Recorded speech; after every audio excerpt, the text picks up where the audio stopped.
Hello, doing little videos, and this is another video about a house sale in England. And we have a business in Malta and in England, and by chance this house in England had a trade fair in the grounds, rather like Nashar, where you have Palazzo Parisio with the trade fair in Malta. In England, in Warwickshire, which is pretty much the middle of the country geographically, you've got Stoneleigh Abbey, where you have the National Agricultural Association showground, the Royal Showground, and the Royal Show used to be held there every year. So this palace, I'm going to call it a palace, is built by the river in Warwickshire, leafy Warwickshire, in the middle of nowhere really. And the origins of the building go back to a religious building. It's called Stoneleigh Abbey, and the old parts of the building are in a red local sandstone. The house itself is fundamentally an 18th century square house built away from the remains of the abbey and the earlier religious buildings. So to go over it once again, you've got an early abbey building in red sandstone. Round the corner, across the courtyard, you've got an 18th century squarish palace. It's a palace sort of, because you have state rooms, and these state rooms are proper state rooms. They're not look-alike state rooms or holiday weekend state rooms. They're proper stucco ceiling, multi-windowed, tall state rooms. And this building was made in sections and was added to with wings and new facades.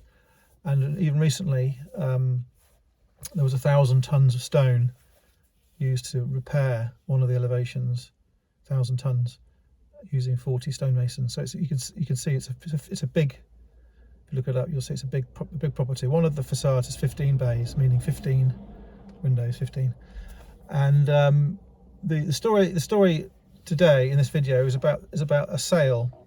In some of these videos today, we've been talking about these house sales, and there are a lot of these country houses were divided and knocked around and sold in the 20th century, middle of the 20th century.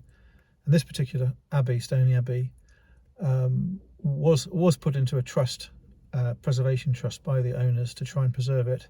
And the trust itself also had problems in the upkeep.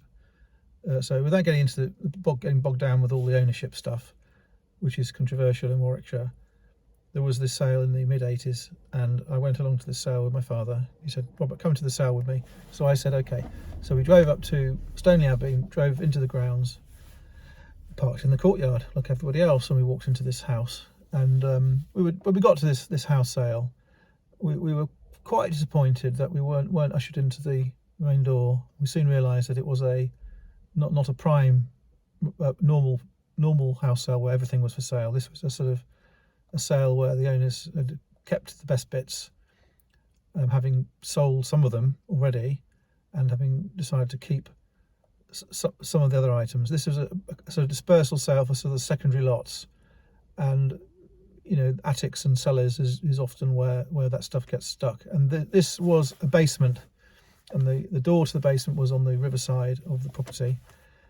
And we knew as soon as we were ushered around the side, it wasn't going to be one of the big house sales, but nevertheless it was a fantastic sale.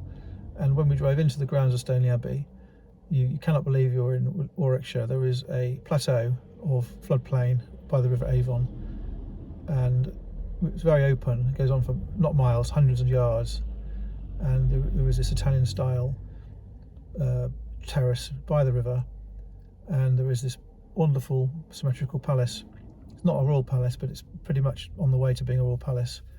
So the approach was fantastic. We went into this basement, as I say, but even though it's a basement, it was wonderful. Tall ceiling, stone floor, and this was full of all sort of sweepings and strange bits and bobs that they didn't want in that building any longer. So there were doors, there were radiators, there were garden benches, there was secondary furniture, office furniture, all sorts of stuff that they'd rejected and didn't want anymore. It was stuff in the way. Amongst it, there were some good lots. There were some sort of very good pictures, which to Stoneleigh Abbey were secondary pictures, and there were coffers and clocks and cupboards and all sorts of stuff. But the thing that I found most interesting is they had a large amount of stuffed animals. Now, I don't like stuffed animals at all. I know well-known Malta that's still quite popular. This taxidermy stuff is becoming pretty unsaleable in England, though there is a market for it, a specialist market. In this country house, there was a huge amount of stuffed taxidermy, and the birds in particular. I saw a case of birds so big that it had a door on the side. I was amazed. It was a glazed cabinet, 10 foot long, 8 foot high, 6 foot deep, and it had a forest ensemble inside with the birds of paradise and the parrots and all the other cockatoos or whatever they are. And it was so big, as I say, had its own door, so the owners of the case could go in and clean it or whatever. And there were lots and lots and lots of animals. There were fish, there were crocodiles and bits of elephants and bits of turtle and heads of foxes and gazelles and horns and you name it, there was bits of it there. But the birds in particular were in these big cases, and there were a lot of big cases of birds.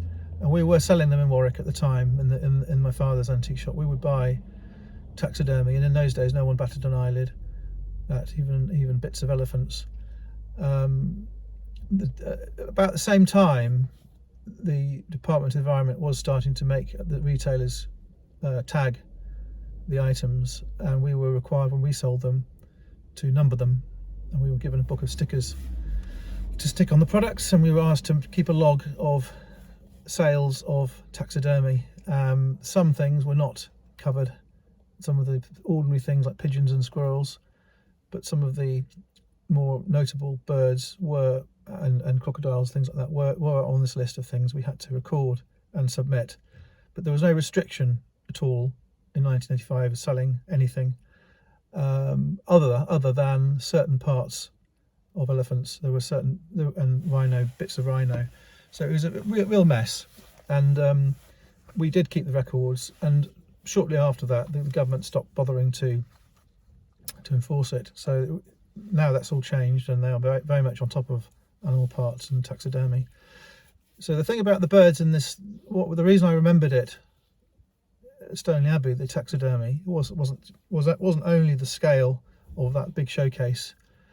The condition of the birds was poor, and when you have taxidermy birds decay, you get the most disgusting, depressing spectacle. What happens is the feathers fall off, leaving the bones, and you start to see how they make the taxidermy. So you'll see wire supports, stucco, mesh, bits of carved wood, glass eyes, all that sort of stuff, stuffed straw, etc., etc. So it's when you see decayed taxidermy, it's really quite depressing and revolting.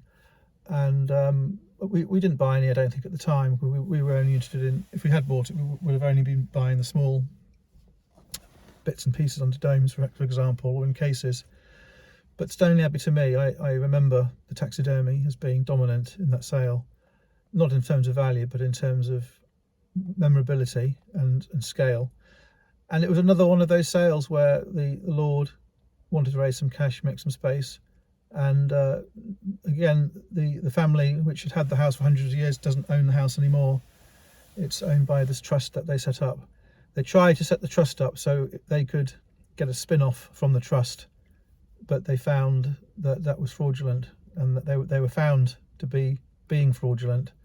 And in the end, they totally lost control of this trust, and it's now an independent organisation run for the benefit of maintaining the house. And to be fair, the house is very well maintained, but they've sold the stables, the farm buildings, and the grounds, as I say, are rented out to agricultural exhibitions and things like that.